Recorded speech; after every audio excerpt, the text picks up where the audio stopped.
Hai semuanya, di sini aku mau menceritakan dan mau membagikan hasil dari riset penelitian aku mengenai pengembangan kelompok belajar anak usia dini di PAUD Pelita Bangsa kalian. Oke, sebelum kita menceritakan mengenai hasil riset yang saya lakukan, saya ingin menjelaskan terlebih dahulu nih mengenai apa sih itu pembelajaran berdasarkan berkelompok. Nah, pembelajaran berkelompok sendiri adalah pola pembelajaran di mana anak-anak itu dibagi dalam berbagai kelompok. Bisa 3 kelompok ataupun lebih disesuaikan dengan jumlah anak di kelas tersebut. Nah, di dalam sebuah kelompok tersebut, anak-anak diberikan sebuah tugas yang harus mereka selesaikan dan harus mereka kerjakan secara bersama-sama dan secara berkelompok. Itu dapat melatih komunikasi antar teman, bisa meningkatkan sosialisasi kita juga, dapat membantu untuk meringankan pekerjaan dan bisa lebih memahami tentang tugas yang didapatkan. Oke, pada riset kali ini saya mengambil tempat di PAUD Pelita Bangsa yang berada di Ngalian. Nah, dalam PAUD Pelita Bangsa ini terdapat banyak kelas, ada 7 atau 7 kelas gitu, dan saya mengambil salah satu kelasnya. Nah, di dalam satu kelas tersebut terdapat 9 siswa dan 1 guru pengajar. Nah, saya sendiri melakukan riset di hari Senin tanggal 20 Mei 2024 pada pukul 9 sampai jam 11 pagi. Nah, metode yang saya gunakan juga di sini, saya menggunakan metode observasi atau melihat secara langsung bagaimana pembelajaran yang dilakukan oleh siswa-siswa pada di PAUD Pelita Bangsa itu sendiri, dan dilanjutkan atau diperkuat juga dengan wawancara dengan guru kelasnya.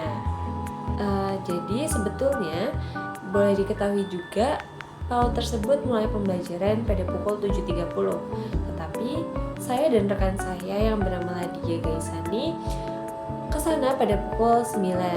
Jadi kami mengikuti proses pembelajaran di saat pukul 9 tersebut. Dan ketika saya sampai di sana, anak-anak dan siswa-siswa ini sedang melakukan kegiatan makan bersama sebelum istirahat. Jadi pada PAUD Pelita Bangsa ini memiliki suatu kebiasaan atau kebiasaan wajib. Mereka sebelum saat jam istirahat berlangsung, mereka akan melakukan makan bersama terlebih dahulu. Biar apa? Biar bisa sharing makanan, biar bisa kita makan bersama, doa bersama, seperti itu. Pada saat makan bersama, anak-anak ini saling sharing berbagai macam makanan yang mereka bawa dari rumah gitu. Nah, setelah mereka makan bersama, mereka kembali membereskan alat makan mereka dan memasukkan kembali ke dalam tas mereka. Dan setelah mereka selesai makan semua, akhirnya mereka baru mulai bermain gitu. Mereka ada yang keluar kelas, ada yang bermain Lego di dalam kelas, ada yang bermain kejar-kejaran atau berkunjung ke kelas sebelah dan lain sebagainya.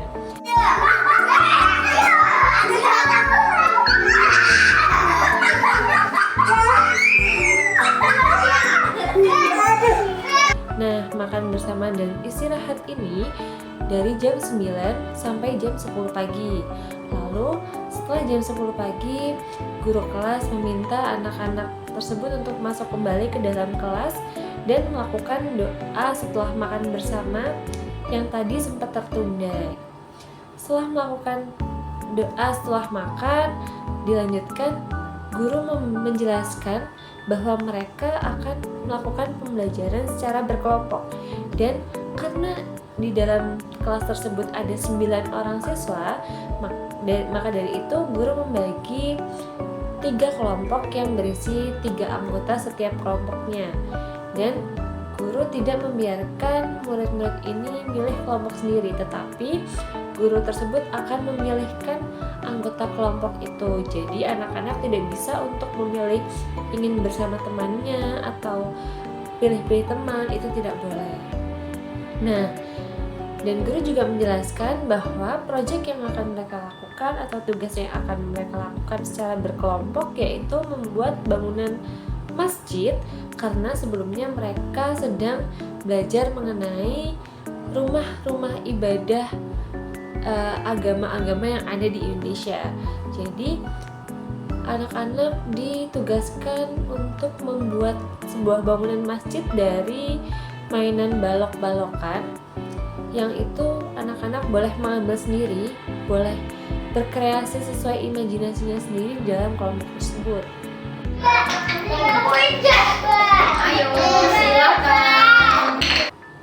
Nah, akan tetapi saat proses pembelajaran berkelompok ini berlangsung, anak-anak itu tidak sepenuhnya suka dengan anggota kelompoknya. Ada yang tidak suka karena ada salah satu anggotanya yang mungkin kurang berinteraksi, kurang berpartisipasi, jadi mereka tidak terlalu suka. Ada juga anak-anak yang egonya tinggi, dia ingin menang sendiri, dia ingin membuat bentuk masjid sesuai dengan keinginannya dan lain sebagainya. Nah, di saat belajar berkelompok juga suasana kelas lumayan tidak kondusif karena banyak anak-anak yang berlari ke sana kemari karena mengambil balok atau sekadar melihat bangunan masjid dari kelompok sebelah atau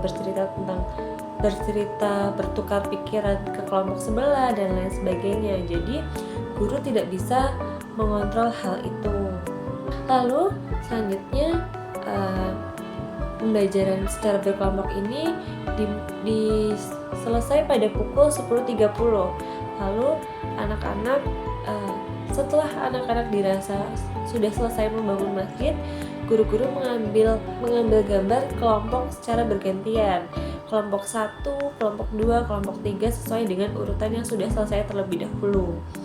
Nah, setelah dirasa selesai semuanya dan waktunya juga sudah habis, guru menginstruksikan untuk anak-anak mengembalikan barang yang mereka ambil sesuai dengan tempatnya semula. Nah, di sini banyak anak yang mau ikut mengembalikan, ada juga yang lepas tangan gitu. Tapi kebanyakan di sini mereka saling tolong-menolong untuk saling membereskan mainannya.